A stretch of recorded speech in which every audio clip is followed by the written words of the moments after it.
నవరు వార్తకు స్వాగతం. ఇక డీటెయిల్స్ చూద్దాం. పలు కార్పొరేట్ సంస్థలు ప్రభుత్వ వైద్యశాలల అభివృద్ధికి తమ వంతు నిధులను కేటాయిస్తుండడం అభినందనీయమని ఎమ్మెల్యే అనంత వెంకటరామిరెడ్డి తెలిపారు. 2022 సంవత్సరం ఏప్రిల్లో వైద్యశాలలో ఓపీ, ఐపీ సేవలు ప్రారంభించామన్నారు. కియా సంస్థ 45 లక్షల మేర సిఎస్ఆర్ ఫండ్స్ కింద ఆసుపత్రికి ఇచ్చిందని గుర్తు చేశారు. ముఖ్యమంత్రి జగన్ ఆరోగ్యానికి పెద్దపీట వేశారని, ఆరోగ్యశ్రీ పేదలకు ఒక వరమని అన్నారు. అనంతపురం సూపర్ స్పెషాలిటీ హాస్పిటల్లో ఈరోజు వైద్యం చేసే దాంట్లో ముఖ్యంగా 2 డిపార్ట్మెంట్లు, కార్డియాలజీ డిపార్ట్మెంట్లో కానీ అలాగే న్యూరో సర్జరీ డిపార్ట్మెంట్లో, ఇతర డిపార్ట్మెంట్లో ఒక మైలురాయి దాటిన సందర్భంలో ఈరోజు వారికి ప్రత్యేకంగా కూడా ఒక కార్యక్రమం కూడా చేసుకోవడం జరిగింది. వాళ్ళని ఈ యాంజియోప్లాస్టీ 105 అలాగే యాంజియోగ్రామ్ వచ్చేసి 300 కూడా చేసుకొని కేవలం ప్రారంభం చేసుకున్న 18 నెలల్లోనే ఇవన్నీ చేసుకోవడం నిజంగా కూడా వారిని ప్రత్యేకంగా కూడా అభినందిస్తున్నాం. అందుకోసమే ఆ సందర్భంగా చేసే కాదు, ఇవే కాదు, భవిష్యత్తులో అంటే ఎక్కడ కానీ ₹1 కాదు కదా, 10 పైసలు కూడా కలెక్ట్ చేయకుండా పేషెంట్స్ దగ్గర అంతా కూడా మీరే చేసుకొని ఒక సోషల్ రెస్పాన్సిబిలిటీ కింద కియా లాంటి వారితో కూడా కొన్ని పరికరాలు తీసుకున్నా కూడా ఆపరేషన్లు కూడా చేస్తున్నారు. ముఖ్యంగా డాక్టర్ సుభాష్ చంద్రబోస్ గారు, అలాగే న్యూరో సర్జన్లో వచ్చేసి భాస్కర్ గారు, వీళ్ళిద్దరూ కూడా ఇనిషియేటివ్ వలన ఇవన్నీ కూడా జరిగింది. అలాగే ముఖ్యంగా ప్రిన్సిపాల్ గారు కానీ, సూపరింటెండెంట్ గారు కానీ, డిప్యూటీ సూపరింటెండెంట్ గారు, వీళ్ళందరూ కూడా ఒక కోఆర్డినేషన్తో ఇవన్నీ కూడా చేస్తున్నారు.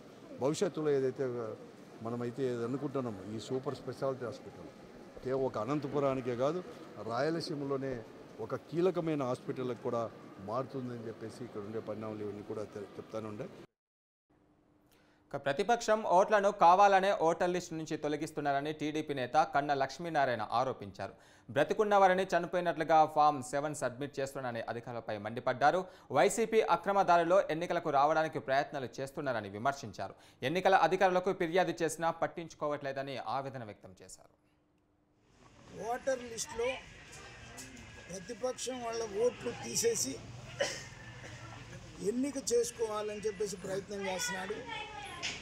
ఈసారి ఎలక్షన్కి ఓటర్ లిస్టు ఎవరు కాపలా కాసుకుంటారో వాళ్ళు మాత్రమే ఎన్నికలు చేయగలరు అని నేను అప్పటికి బీజేపీలో ఉన్నాను. ఆ రోజు చెప్పాను ఈ మాట.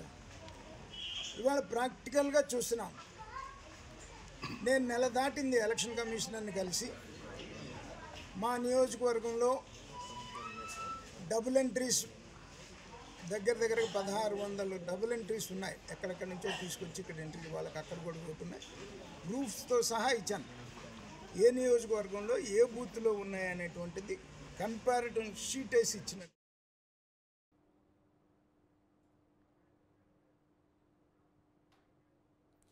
బీసీ కార్పొరేషన్ విభజించిన ముఖ్యమంత్రి జగన్ వాటికి ఎన్ని నిధులు కేటాయించారో చెప్పాలని బీజేపీ నాయకులు డిమాండ్ చేశారు.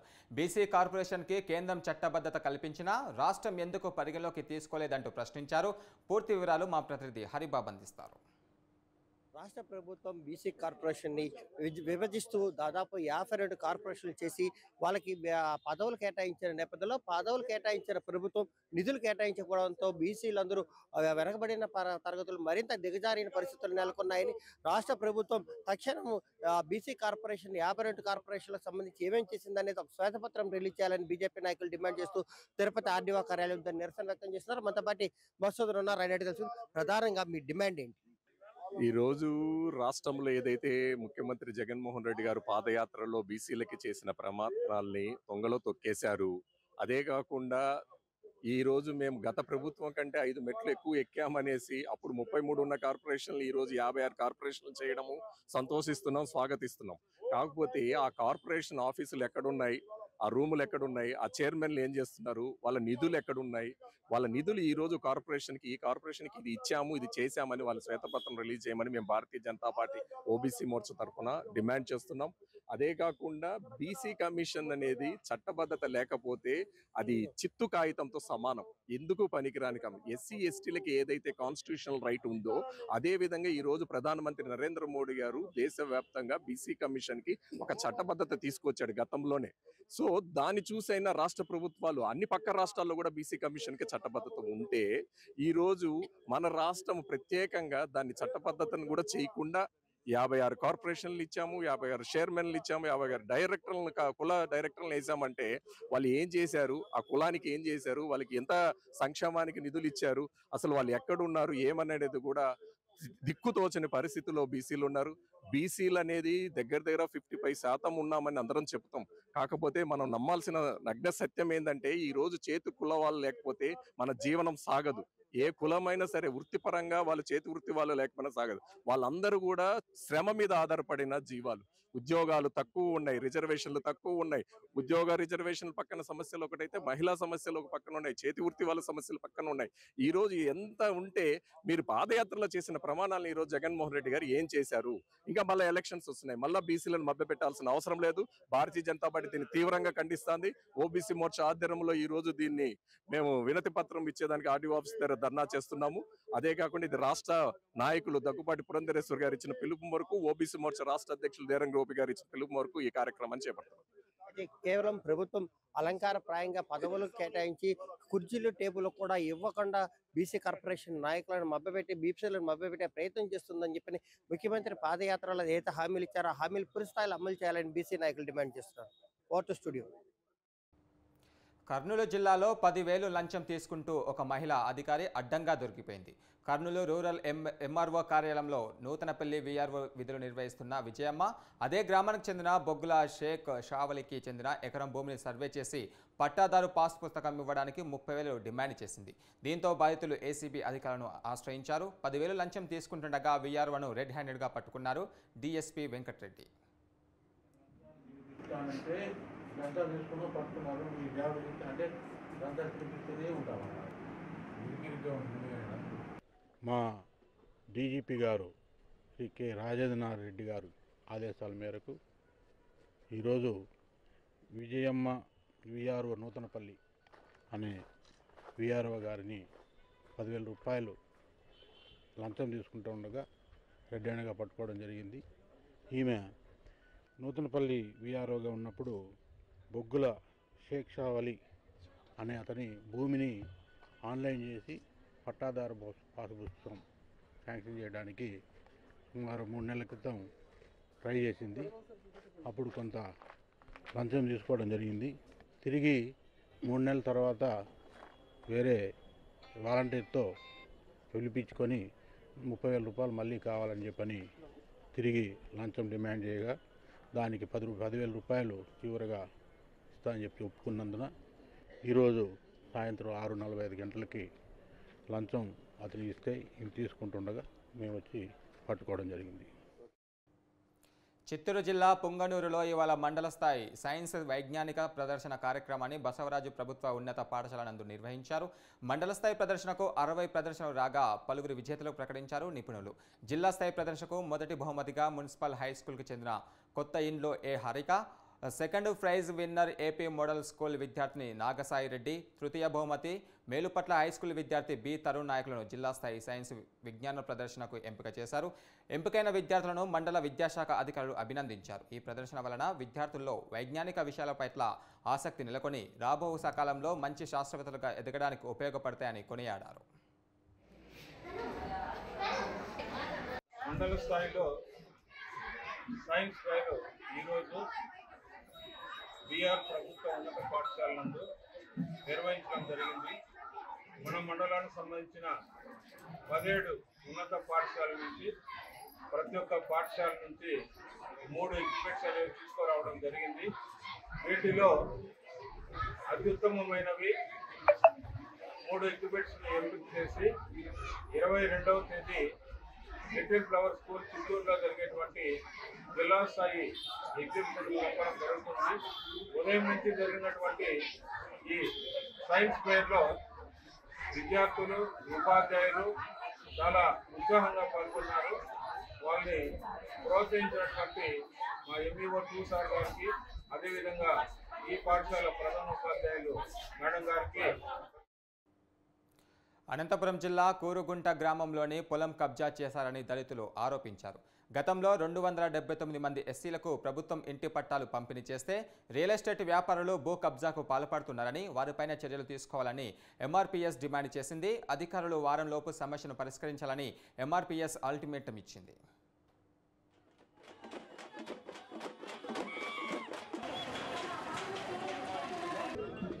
అనంతపురం రూరల్ కురుగుంట గ్రామంలో survey number 41, survey number 41(3), survey number 41(3) బిలోన అప్పటి కలెక్టర్ ఆదేశాల ప్రకారం 279 మందికి మాకు పట్టాలు ఇచ్చారు. 279 పట్టాలు ఇచ్చిన వాళ్ళు సీలింగ్ భూమిలో పోయిన వాళ్ళు ఎదురుగా కొలిసి వాళ్ళ స్థలం విడిచిపెట్టి మాకు పట్టాలు ఇచ్చారు. ఇప్పుడు వాళ్ళే మరి మాదే ఇది భూమి, మాకు పట్టాలు ఉన్నాయని చెప్పని వేరే ఆడోళ్ళని పంపించి ఏదో గొడవ చేసేదానికి చూసినారు. మేమేం వాళ్ళ జోలికి పోలేదు, మేమేం వాళ్ళని ఏం అనలేదు. మా డిమాండ్ ఒక్కటే, 47 సర్వే నంబర్ 3(3)B మాకు సర్వే చేసి ఇవ్వాలన్నది. రెండోది వచ్చి ఇదంతా మా బండలు పలగొట్టి నష్టం చేసిన రూరల్ సిఐ నరసింహ రామకృష్ణారెడ్డిని సస్పెండ్ చేయాలనేది ఒకటి. కురుగుంట గ్రామంలో ఉండే మాదన్న, లింగమయ్య, అర్జునప్ప, ఈ ఆర్ఎంపీ సీనా, వీళ్ళ 5 మంది పైన అట్రాసిటీ కేసు నమోదు చేయాలని ఈరోజు కలెక్టర్ గారికి ఇస్తాం. అనంతపురం జిల్లా రోటరీపురంలోని ఎస్ఆర్టీ ఇంజనీరింగ్ కళాశాలలో విద్యార్థిని ఆత్మహత్యపై సమగ్ర విచారణ జరపాలని విద్యార్థి సంఘాల నాయకులు డిమాండ్ చేశారు. విద్యార్థిని ఆత్మహత్యకు పాల్పడిన కాలేజీ ఎమ్మెల్యే పద్మావతికి చెందినది కావడంతో ఉన్నతాధికారులు స్పందించడం లేదని ఆగ్రహం వ్యక్తం చేశారు. విద్యార్థిని కుటుంబానికి న్యాయం చేయాలని విద్యార్థి సంఘాలు అంబేద్కర్ విగ్రహం వద్ద నిరసన చేపట్టాయి.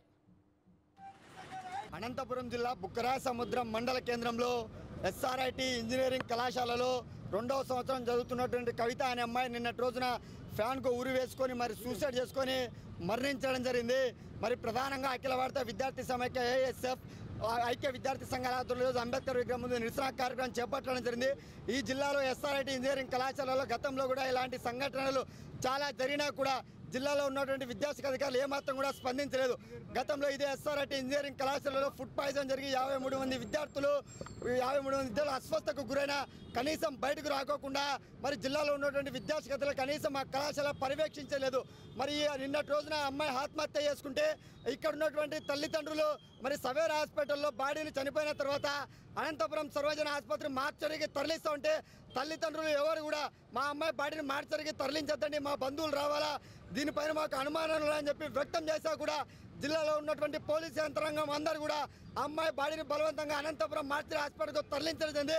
ప్రధానంగా ఈ జిల్లాలో ఉన్నటువంటి ఎస్ఆర్ఐటి ఇంజనీరింగ్ కళాశాలలో ఏ సంఘటన జరిగినా కూడా జిల్లాలో ఉన్నటువంటి విద్యాశాఖ అధికారులు ఆ కళాశాల పైన చర్యలు తీసుకోవడంలో భయపడతా ఉన్నారు. ఎందుకు భయపడతా ఉన్నారంటే స్థానికంగా ఉన్నటువంటి ఎమ్మెల్యే జొన్నలగడ్డ పద్మావతి వల్ల భర్త అయినటువంటి ఆలూరు సాంబశివారెడ్డి ప్రభుత్వ విద్యాశాఖ సలహాదారుల్లో కమిటీ మెంబర్గా ఉన్నారు కాబట్టి ఇంతవరకు జిల్లాలో ఉండే విద్యాశాఖ ఏమాత్రం కూడా చర్యలు. కర్నూలు జిల్లా నాగుల దిన్నె సమీపంలో 42 కోట్లతో తుంగభద్ర నదిపై నిర్మించిన హై లెవెల్ బ్రిడ్జిను మంత్రి బుగ్గన రాజేంద్రనాథ్ రెడ్డి ప్రారంభించారు. దీంతో ఆంధ్ర తెలంగాణ మధ్య 10 ఏళ్లుగా నిలిచిపోయిన రాకపోకలకు తిరిగి ప్రారంభమయ్యాయి. కరోనా లాంటి విపత్తులు ఎదురైనా పట్టు వదలకుండా బ్రిడ్జి నిర్మించామని మంత్రి బుగ్గన తెలిపారు. బ్రిడ్జి పూర్తి కావడంతో హైదరాబాద్ మంత్రాలయం మధ్య రాకపోకలకు దగ్గరవుతుందని తెలిపారు. 2009లో పాత బ్రిడ్జ్ తుంగభద్ర నది మీద వరదలు 2011లో అప్పటి శాసనసభ్యులు వెంకటేశ్వరరెడ్డి గారు మరి పట్టుదలతో ఈ బ్రిడ్జ్ కొత్త బ్రిడ్జ్ కట్టేదానికి శాంక్షన్ తెచ్చుకోవడం ప్రభుత్వం నుంచి అప్పటి నుంచి దాదాపు 10 సంవత్సరాలు పట్టింది. ఎన్నో ఇబ్బందులు ఎదుర్కొన్నా కూడా మధ్యలో కరోనా వచ్చినా కూడా పట్టు వదలకుండా ఎక్కడ ఎన్ని అడ్డంకులు వచ్చినా కూడా దాటుకొని పూర్తి చేయడం జరిగిందనమాట. అందులో ప్రధానమైన కృషి స్థానిక శాసనసభ్యులు. అదేవిధంగా ఈ పక్కకు ఆ పక్కకు మన నదికి ఇరువైపులా అంటే అటువైపు అలంపూరు గద్వాల అప్ టు హైదరాబాద్ పోయేదానికి ఇటువైపు మంత్రాలయం. అనంతపురం జిల్లా కలెక్టర్ కార్యాలయం ముందు రోడ్డుపై కూర్చొని సహపంక్తి భోజనం చేస్తూ నిరసన చేపట్టారు అంగన్వాడీ ఉద్యోగులు. తమ న్యాయమైన డిమాండ్లను కూడా జగన్ ప్రభుత్వం పరిష్కరించడం లేదంటూ అంగన్వాడీ టీచర్లతో మా ప్రతినిధి సూర్య ఫేస్ టు ఫేస్. అంగన్వాడీల న్యాయమైన కోరికలు తీర్చాలంటూ దాదాపుగా 8 రోజుల పాటు అనంతపురం నగరంలోని జిల్లా కలెక్టరేట్ కార్యాలయం ముందు పెద్ద ఎత్తున వివిధ రకాలుగా నిరసనలు తెలియజేసుకుంటున్నారు. ఈరోజు మనం చూసామంటే ఇక్కడే అంగన్వాడీల హెల్పర్లు, టీచర్లు, ఎవరైతే కార్యకర్తలు ఉన్నారో వాళ్ళందరూ కూడా జిల్లా కలెక్టరేట్ కార్యాలయం ముందు కూర్చొనేసి ఇక్కడే సహపంక్తి భోజనాలు చేస్తున్నారు. వీళ్ళ సమస్య ఇంకా ఏంటి అన్నది ఒకసారి మాట్లాడే ప్రయత్నం చేద్దాం. అక్క చెప్పండి, దాదాపుగా కొన్ని రోజులు అవుతుంది మీరు చేపట్టి ప్రభుత్వం దిగి రావట్లేదు, వివిధ రకాలుగా నిరసనలు తెలియజేసుకుంటున్నారు, ఏంటి పరిస్థితి? ప్రభుత్వం దిగొచ్చేంత వరకు మా సమస్యలు తీరేంత వరకు ఈ సమ్మెని కొనసాగిస్తామని చెప్పేసి ప్రభుత్వానికి తెలియజేస్తున్నాము. మా మినిస్టర్తో మాట్లాడించుకోకుండా వేరే మినిస్టర్లతో మాట్లాడిస్తున్నారు. మా ఆవేదన మా మినిస్టర్లకైతే అర్థమవుతుంది, వేరే మినిస్టర్లకైతే అర్థం కాదు. ఈ సమస్యని మీరు పరిశీలించి సీఎం దృష్టికి ఇంకా పోలేదు, చెప్తాము చేస్తాము అంటున్నారు. కానీ ఆడవాళ్ళు రోడ్డు మీదకి వచ్చి 8 రోజులైనా కానీ మీ దృష్టిలోకి ఇంకా రాలేదంటే ఇది ఎంతవరకు నమ్మశక్యమో ఒక తూరి ప్రభుత్వాన్ని అడుగుతున్నాము. ఈరోజు బీగాలు పగలగొట్టి సెంటర్లని సిడిపోల్ని సూపర్వైజర్ని ఆదేశాలు ఇచ్చి సెంటర్లు నడపమని చెప్పేసి చెప్తున్నారు. మేమేమైనా దొంగలు మా సెంటర్లు పగలగొట్టి వాళ్ళకి చెప్పడం ఎంతవరకు కరెక్టో, అదే కలెక్టరేట్ కానీ ఎక్కడైనా ఆఫీసులు కానీ పగలగొట్టి ఇది ఏమన్నా ఉందా? ఇంత ఈ ప్రభుత్వం వచ్చిన తర్వాతే అంగన్వాడీ సెంటర్లు పగలగొట్టమని చెప్పేసి చెప్తున్నారు. ఏ డిపార్ట్మెంట్ని బీగాలు పగలగొట్టి సెంటర్లు మీరు ఆఫీసులు జరపండి అని చెప్పలేదు. మా డిమాండ్స్ మేము కోరుతుండేది ఏమి 26,000 రూపాయలు జీతం పెంచమని అడుగుతున్నాము. గొంతమ్మ కోరికలు అయితే కోరలేదు కదా, మేము గ్రాడ్యుయేట్ అమలు చేయమని చెప్పేసి అడుగుతున్నాము. మా కడుపు కాలుతుంది కాబట్టి ఈరోజు రోడ్డును పడి మేము రోడ్లలో అన్నం భిక్షాటన చేసుకొని అన్నం తినే పరిస్థితిని మీరు తీసుకొని వచ్చినారు. ఇది మీకు కరెక్ట్ అయినది కాదు సీఎం గారు. మా సమస్యలు కానీ ఈరోజు మీరు పరిష్కరించకపోతే ఎన్ని రోజులైనా మేము సమ్మెలో పాల్గొంటాము. మా సమస్యలు తీరేంత వరకు సమ్మెని కొనసాగిస్తామని చెప్పేసి ప్రభుత్వానికి డిమాండ్ చేస్తున్నాము. మీరు చెప్పండి, రాష్ట్ర ప్రభుత్వం దిగి రావట్లేదు. ఈరోజు చూసారంటే రోడ్డు మీద కూర్చొని భోంచేసే పరిస్థితి తెచ్చింది రాష్ట్ర ప్రభుత్వం. మీరేమనుకుంటున్నారు దీని గురించి? మేము ఈరోజు రోడ్డు మీద వచ్చి భోజనాలు వంట వర్క్ చేసుకొని తినే పరిస్థితి రాడి. ఈరోజు 8వ రోజు అయినా కూడా ప్రభుత్వం స్పందించకపోవడం వల్లనే చర్చలకు పిలిచిన ఎటువంటి అక్కడ మాకు లాభం అనేది ఏమీ లేదు. చర్చలు విఫలమవుతున్నాయి. మాకు ప్రధానమైన డిమాండ్ల గురించి మాట్లాడకుండా చిన్న చిన్న డిమాండ్ల గురించి మాట్లాడుతున్నారు. 62 సంవత్సరాలకి అప్పటికి ఏ ప్రభుత్వం ఉంటుందో ఏ ప్రభుత్వం ఉండదో కూడా తెలియదు. ఉండేది ఎవరో పోయేది ఎవరో. అప్పుడు మాకు వచ్చేటువంటి ఇలాంటి వాటిని మాత్రమే ఒప్పుకుంటున్నారు. ప్రధానమైన డిమాండ్ల మీద మాట్లాడమంటే ఎవరు మాట్లాడట్లేదు. కనీసం మా శిశు సంక్షేమ శాఖ మంత్రి గారు ఉషశ్రీ చరణ్ గారు అసలు ఇంతమంది మహిళలు రోడ్డుకి ఎక్కినారు ఏం మాని ఒకరిని కూడా పరామర్శించిన తీరు లేదు. మా ఆడబిడ్డలు రోడ్డుకి ఎక్కినారని మా సమస్యను సీఎం గారితో తీసుకుపోయిన కనపడట్లేదు ఎక్కడ మాకు. ఇప్పటికైనా ఉషశ్రీ మేడం గారు నోరు తెరిచి అంగన్వాడీ వాళ్లకు మనం ఇచ్చేటువంటి వేతనాలు సరిపోవట్లేదు, నిత్యావసర సరుకులు పెరగడం వల్లే వాళ్ళు కూడా ఈరోజు రోడ్డుకి ఎక్కినారు. పిల్లలను భర్తలను అందరినీ వదిలేసి రోడ్డు మీద భోజనాలు చేసుకుంటా రోజుకొక రకమైనటువంటి నిరసన తెలుపుతున్నారని చెప్పి ఇప్పటికైనా మేడం గారు స్పందించి మాకు న్యాయమైన డిమాండ్లను నెరవేర్చే విధంగా చేయాలని చెప్పి కోరుతున్నాం.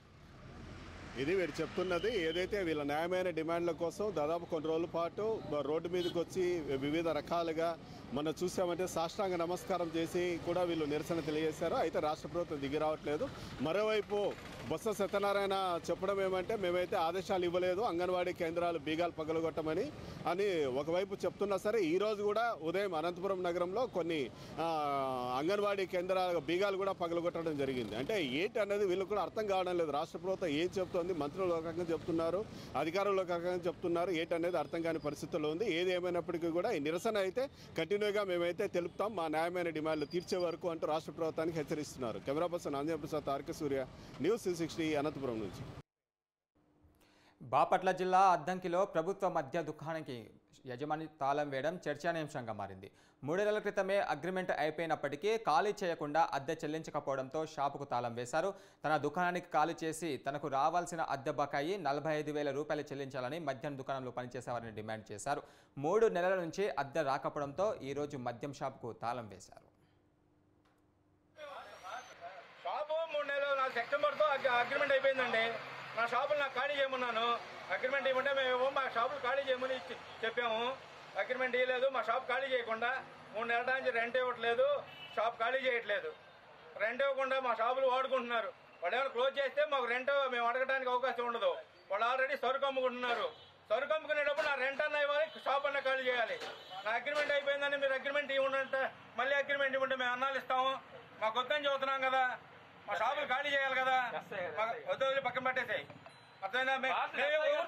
మొన్న ఎస్ఐ గారు ఏమన్నారు తెలుసా, కంప్లైంట్ పెట్టుకోమన్నాడు. మాకు పని లేదండి. నేను ఒకటే ఒక ఆయన అన్నాడు, పోలీస్ కేసు పెట్టమన్నాడు నా మీద. నేను షాపులు ఇచ్చి మీ చేత నేను పోలీస్ కేసు పెట్టుకోవాలా? నాకేం అవసరం? నా షాపులు ఖాళీ చేయమని నేను అడుగుతున్నాను. 3 నెలలు, ఇది 3వ నెల జరుగుతుందండి. నెలకు వచ్చేసి 15,000 అండి రెంట్. 3వ నెల 20వ తారీఖు వచ్చిందండి, ఇంతవరకు వేయలేదు. అసలు మా సెప్టెంబర్తో అగ్రిమెంట్ అయిపోయింది. తిరుపతిలోని తిరుమల నగర్కు పంచాయతీలోని దళితులకు కేటాయించిన భూములు ఆక్రమిస్తున్నారని దళితులు ఆరోపిస్తున్నారు. అక్రమ నిర్మాణాలు చేపడుతున్నారని తెలిసి కూడా అడ్డుకుంటే కులం పేరుతో దూషించి దాడికి పాల్పడుతున్నారని ఆవేదన వ్యక్తం చేశారు. ఫిర్యాదు చేసినా పట్టించుకోకపోవడంతో తిరుపతి రూరల్ పోలీస్ స్టేషన్ ఎదుట నిరసనకు దిగారు. దాడికి పాల్పడిన వారిని అరెస్టు చేసి దళితుల భూములకు రక్షణ కల్పించాలని డిమాండ్ చేశారు.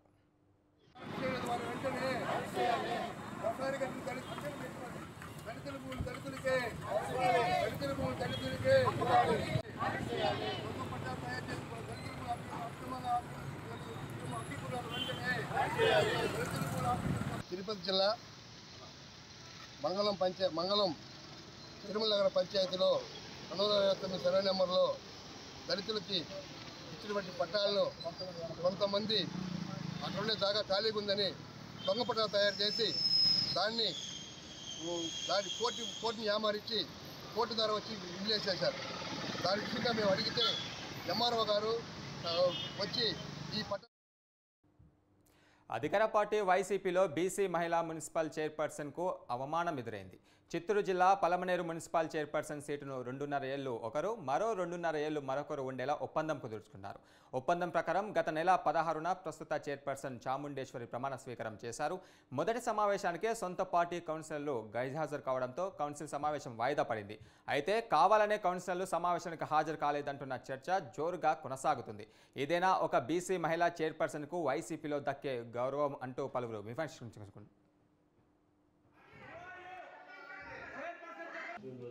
ఏదైతే గతంలో వైఎస్ఆర్ కాంగ్రెస్ పార్టీ ప్రభుత్వం వచ్చిన తర్వాత పలమనేరు మున్సిపాలిటీలో 24 మంది వైఎస్ఆర్ కాంగ్రెస్ పార్టీ కౌన్సిలర్లు, 2 తెలుగుదేశం పార్టీ కౌన్సిలర్లు గెలవడం మీకు అందరికీ కూడా తెలుసు.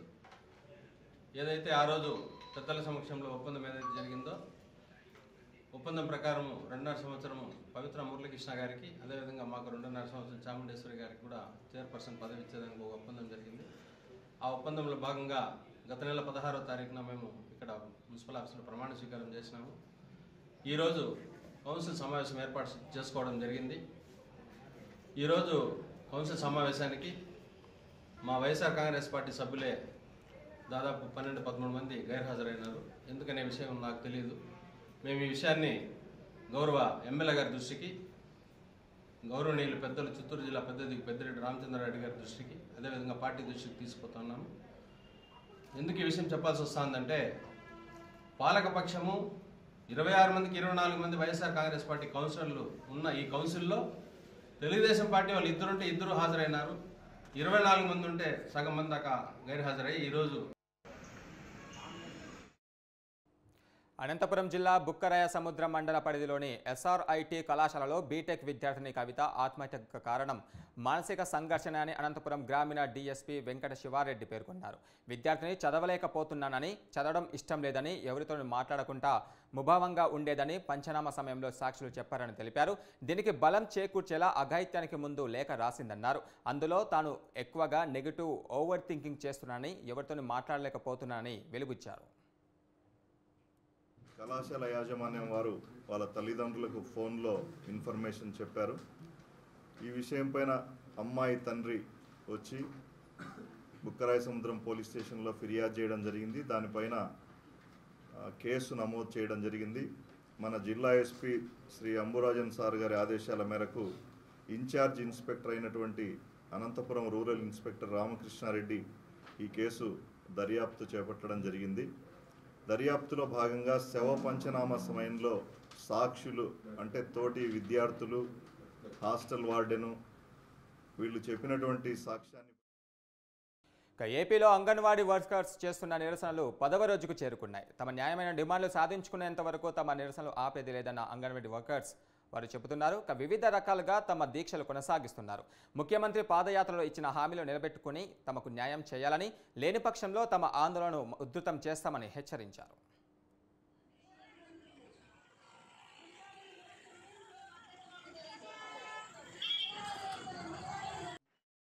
ల్యాండ్ టైటిలింగ్ యాక్ట్ను వెంటనే రద్దు చేయాలని కోరుతూ కాకినాడ బార్ అసోసియేషన్ ఆధ్వర్యంలో మానవహారం నిర్వహించారు. బార్ అసోసియేషన్ బిల్డింగ్ ముందు రీల నిరాహార దీక్షలు కొనసాగించారు. తోటి న్యాయవాదులు ఈ దీక్షకు మద్దతు తెలుపుతూ విధులను బహిష్కరించారు. రాష్ట్ర ప్రభుత్వం ఇటువంటి యాక్ట్ను తీసుకొచ్చి న్యాయ వ్యవస్థను ప్రజలకు దూరం చేయకూడదని బార్ అసోసియేషన్ ప్రభుత్వానికి విజ్ఞప్తి చేసింది.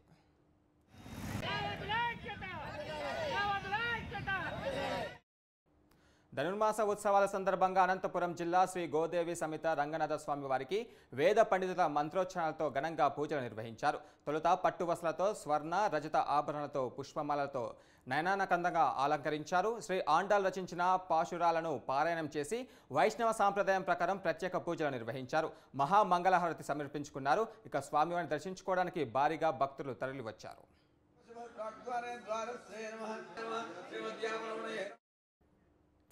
చిత్తూరు జిల్లాలోని సిద్ధి వినాయక స్వామివారిని కుటుంబ సమేతంగా దర్శించుకున్నారు. Apollo hospitals chairman Pratap Reddy ఆలయ అధికారులు ఆయనకు ఘనస్వాగతం పలికారు. స్వామివారి తీర్థ ప్రసాదాలను అందజేశారు.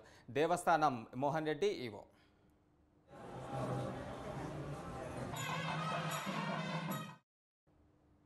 ఇవి నా ఊరు నా వార్త విశేషాలు. Keep watching news 360. నిజం ఆలోచనను మారుస్తుంది.